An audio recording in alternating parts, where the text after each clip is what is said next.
Good morning all, and very warm welcome back to the channel. Today is another post about colour. I am cutting a pink and white wedding which is going to happen at Powderham Castle in Exeter. Amazing place, full of history, look it up. And if you're in the southwest and you fancy a castle for your wedding venue, then Powderham might be the place for you.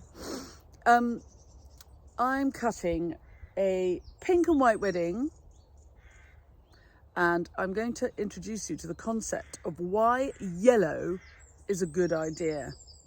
So come along with me, and we're cutting 16 buckets and we'll see how we go. And if you're new to the channel, you're very welcome. Please do subscribe, press the bell icon, and we'll tell you when we've got more clips coming up. And if any of the tips and tricks I give you along the way are useful, you can always buy me a coffee.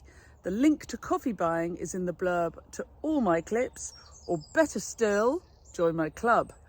And the link to club membership is in all my clips too. Right, on we get.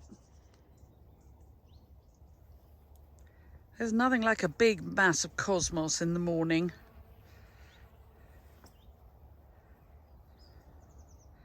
So first thing to do, wash the buckets. I could have had them washed already. Yes, you're right, but I haven't. So I've got 16 buckets to wash, fill up, and off we go. This thing never turns off. So I've got my list, 16 buckets. So normally if I'm cutting a wedding, somebody else is going to be working with. So I'm not creating this wedding, I'm just cutting the flowers to order.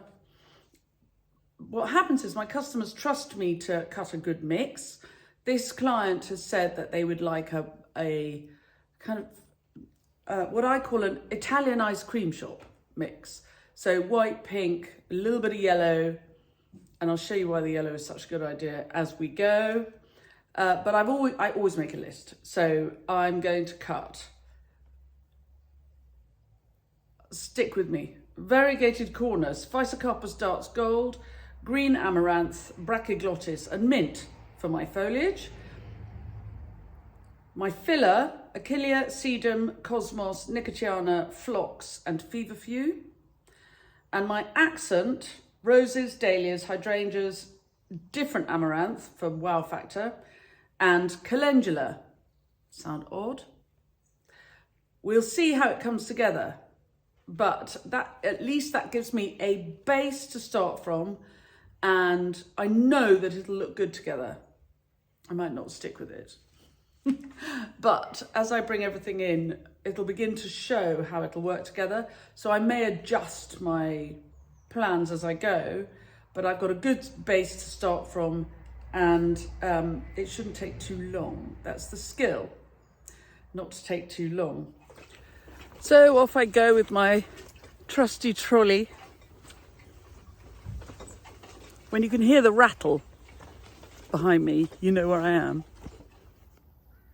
So from this patch, we will have as many roses as we can. Lots of sedum, nice and tall after this lovely wet summer we've had. This perennial straw flower will make very nice extra detail. Lots of physocarpus darts gold, such great colour. This variegated cornus is just the most faithful of trusty foliages. In nearly every scheme I do, there's a bit. A few of these lovely verbena hastata, not masses, but I'll take what I can get.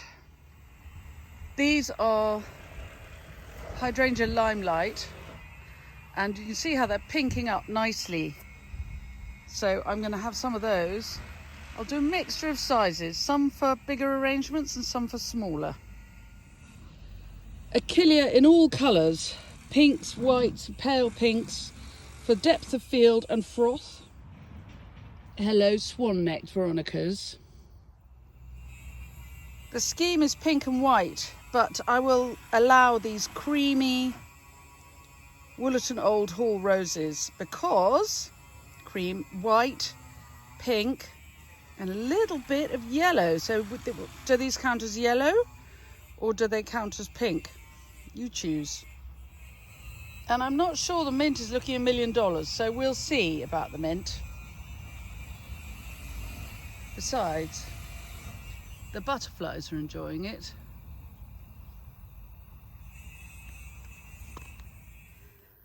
And there's the first trolley full. Right, back to the studio.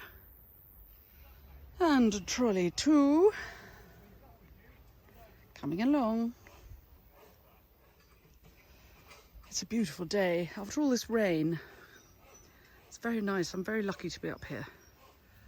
So we're 9 buckets of 16 cut, and here in the this patch is called Pitch by Yard.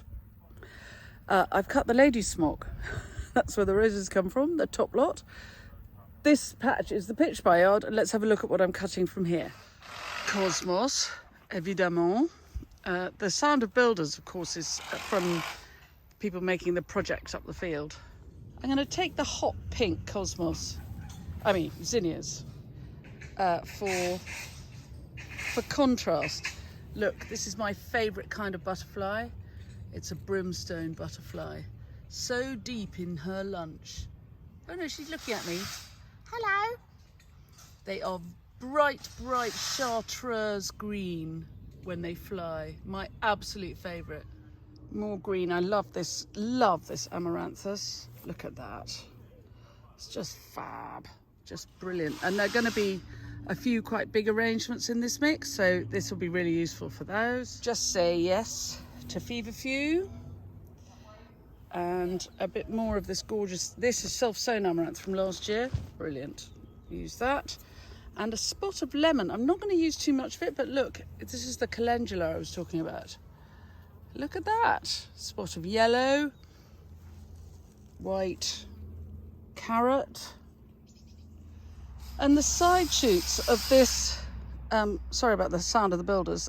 This is Ami Visnaga, which has had a really good year. So I'm going to take the side shoots of this. I've already cropped this 2 or 3 times. It's done really, really well. Some of the leaves are a bit yellow, but I'll probably use this all up this afternoon. And for detail, I'm sure the bees will forgive me if I take this pink Chinese forget-me-not. I'll leave them the blue. And whoops-a-daisy, I may have planted a few spare dahlias up here. So we'll have the pink dahlias.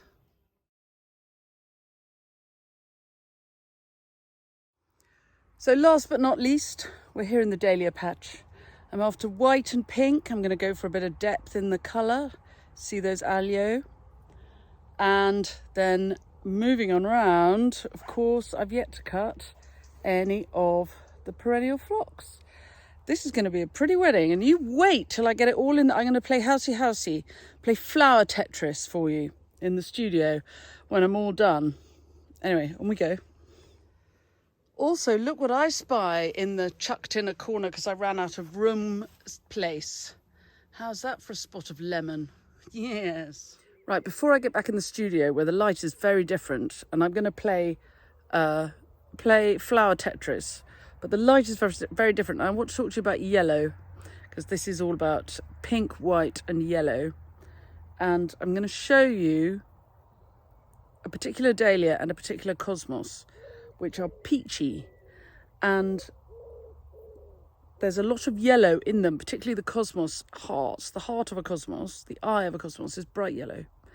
So when people prefer no yellow, I will always sneak it in. Luckily this client is happy with yellow and is quite keen for a little bit of yellow, but I've been quite subtle with it, but it'll do its job. It'll lift it and stop the whole look being too blue.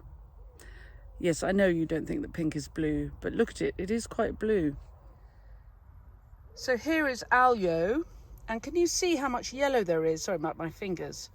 And actually, if I put my hand in, the yellow shows up more. It's peachy, but it's peachy because of the yellow, not because it's inherently peachy. It's quite yellow. Look at the back there. Yellow. And this is the apricot cosmos that everybody seems to be growing this year. And Look at the yellow middle, but also look at the sort of flush of yellow in the petals. So they're pink and yellow, and they make it, which makes the blush. But that yellow middle is where some of my yellow, actual yellow for this wedding is coming from. And it'll lift the whole thing and stop the pink being too blue.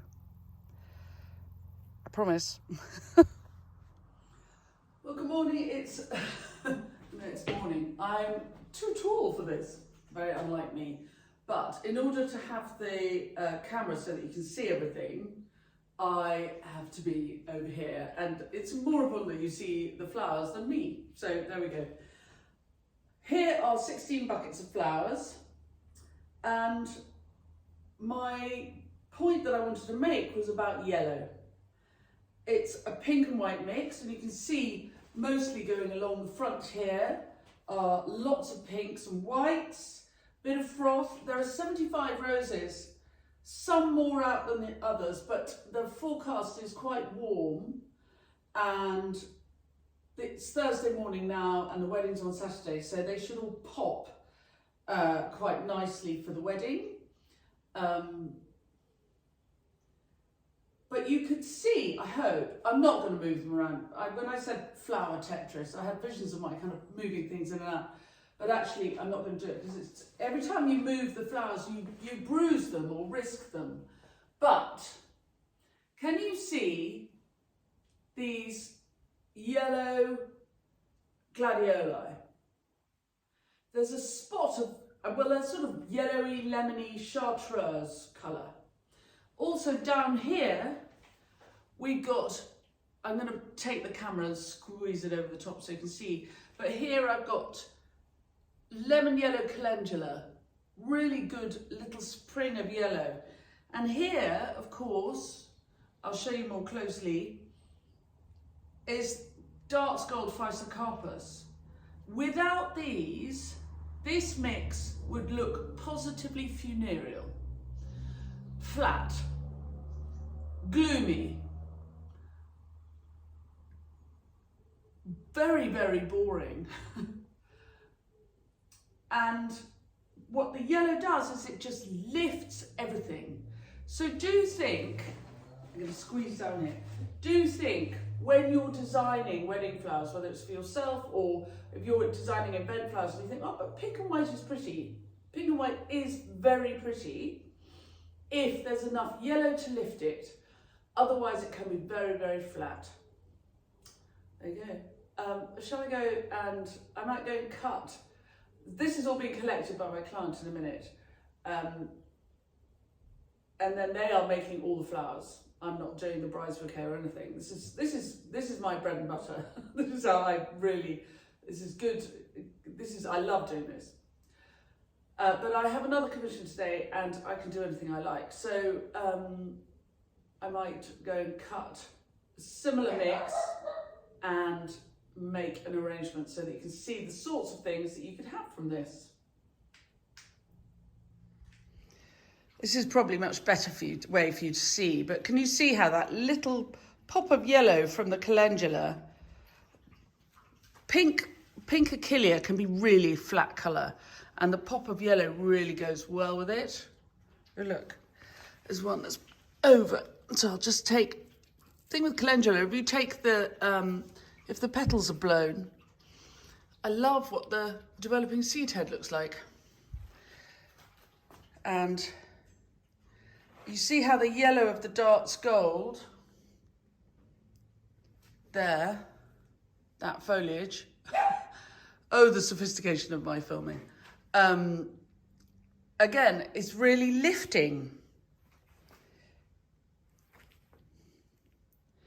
And when I showed you yesterday, the little bit of, there's actual yellow stripes in this dahlia. This is alio. I'm sure if I put an ultraviolet thing on this, it would show up the yellow stripes on this very, in these petals, and we see them. And there's the yellow in the yellow middles of the cosmos, yellow lovely yellow gladioli. I know my friend who's making the flowers is doing a few larger arrangements, so they'll make great pops of colour. Yellow in the white and the pink cosmos, and a little bit of yellow. They're seed heads really, but they're a nice sort of crunch feel to this is these are fennel, not bronze fennel, ordinary fennel. There's a little bit of yellow in this blush of the Woollerton Old Hall. Yellow middles in the gorge. I mean, how much do you love that feverfew? So I think I did a quick tip, what do you call it? Add up of the arrangements of the varieties I've got here yesterday evening when I'd finished cutting. And they're about 25. So if I go and cut 3 stems of each for this commission I've got to do today, let's make an enormous bouquet. And you'll see again how the yellow and the pink, pink and white is boring. Pink and white and yellow is an Italian ice cream shop. And nobody is ever unhappy in an Italian ice cream shop. So come on, let's go, I'll go get them and then we'll make an arrangement. Now, I always say that as a ballpark rule, you want to make a scheme, if you're thinking about how to cut something, a third foliage, a third filler and a third accent flowers will work. So I've got 5 buckets of foliage on the right. And in my scheme, the sedum is being foliage today. We've got filler going down the middle, 5 buckets of filler, or 6 maybe. It's all worked out. It's 16 buckets. And then my accent, my weight is, hello roses. The roses, the dahlias, more roses, and the hydrangeas. And the hydrangeas do look quite heavy in this combination, but again, my client is making big arrangements, so they will go probably in the big arrangements. And there's some quite small ones in there for posies. I'm standing in the light. So this is a mix to make several quite large arrangements and then lots and lots of posies. Fill a castle with flowers. Personally, I'd be very happy with this if I were my lovely client. Look, hello friends. So here's the mushed up mix, pretty much the same as yesterday. Not quite the same roses. I went for blusher roses, apricot here. And I've gone a bit yellower. I've got some hot yellow. But otherwise, pretty, oh yes, and I had cut all the good Amivas Naga, so we've got wild carrot instead. But otherwise, it's pretty much the same mix. And not quite the same glads, but, you know, working on it. Anyway, I'm going to make us a great big enormous bouquet. Right, here are my ingredients, and I'm going to make one of my enormous bouquets, and we'll look at how pink and yellow work together once I've done it. It's going to be a giant bouquet, so I will make it on the speedy uppy thing, and we'll see. Might make one of those. Sometimes you need the florist for scale size ones. And I'll show you when I've finished. Okay, off we go.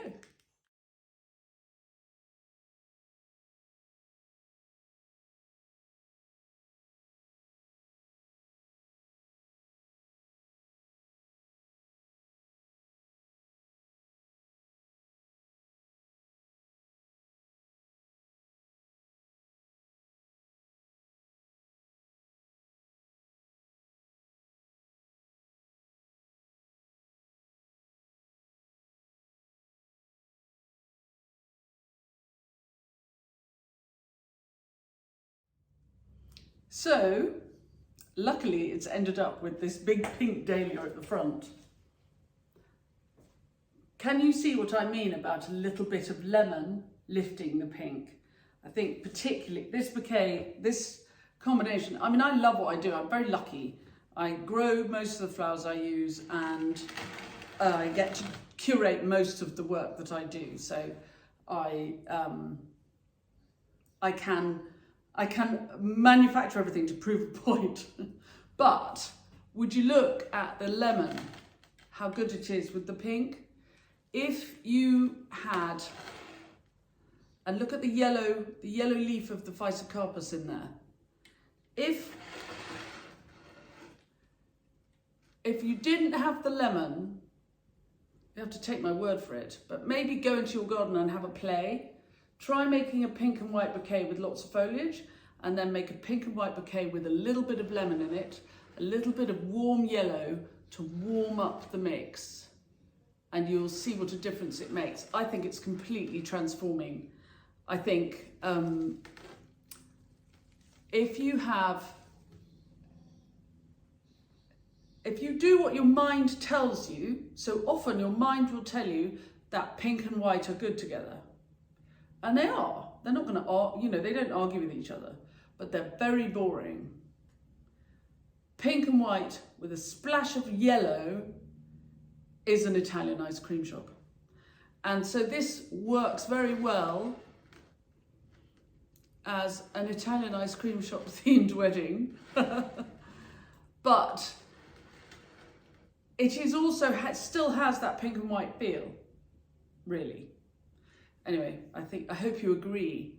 And thanks very much for coming along, and I'll see you very soon. Bye-bye.